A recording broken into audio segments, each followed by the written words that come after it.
Hello guys, good afternoon. Tara't sasamahan niyo ako sa aking pagluto ng ginisang pichay na maitlog. Ayan siya. Una, naghiwa muna ako ng bawang. Tapos sunod yung sibuyas. Ayan.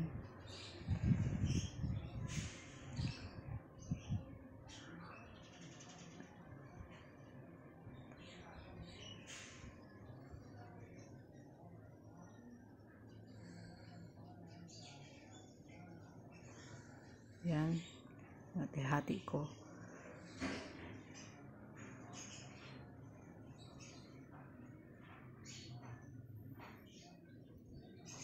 Talagang pagluto talaga kailangan talaga magkasama yan yung sibuyas at saka bawang.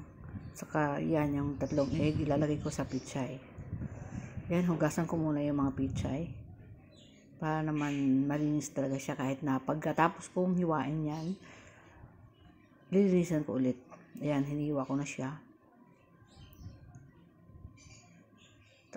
Sarap guys. Gumawa kayo ng ganito. Kahit ganito lang yung ulam mo, mabubusog ka talaga. Ang bili ko nga palang pichay, 2 tali. Tapos, ngayon ang pichay kasi mahal na eh. Nakakabili ako dati, 5 piso, ngayon 10 piso na.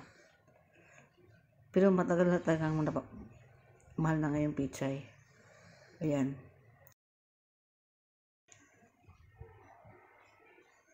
O ayan, tapos na. Yan yung 2 balot na pichay. Hinugasan ko ulit. Ayan.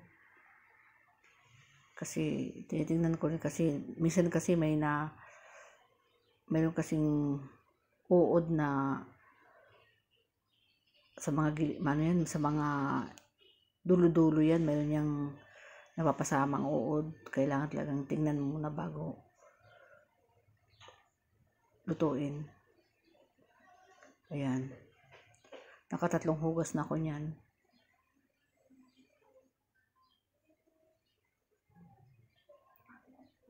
Ayan. Ginisa ko na yung sibuyas at saka bawang. Hindi ko na pala pinalitan yung mantika kasi nagprito kasi ako kanina ng baboy para sa pambaon ng mga bata. Siyempre para mapapasama yung lasa ng baboy at saka sa ginisang pichay. Kaya hindi ko na lang siya hinugasan. Malinis pa naman. Ayan, nilagay ko na yung pichay.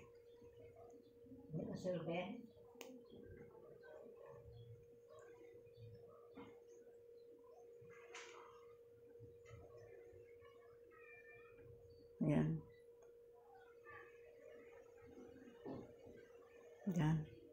Halo-halo hanggang sa maluto.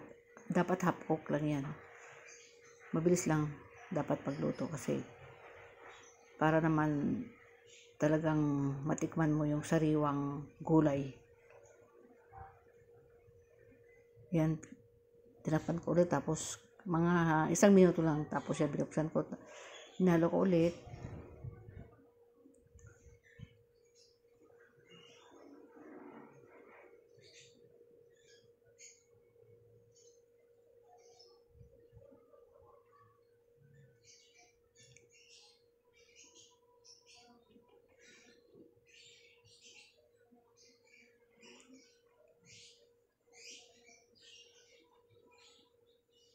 Ayan siya. Dahil kakabili ko lang ng 1 tray na itlog, dapat kahit 1 itlog lang sana ilalagay ko. Pero ang nilagay ko 3 na. Para naman kahit papano makita yung itlog. Kasi pag ako dati talaga pag nagluluto 1 itlog lang talaga. Kasi para gusto ko sana ang matitikman ko ay yung pichay. Pero ngayon 3 itlog ang nilagay ko. Ayan.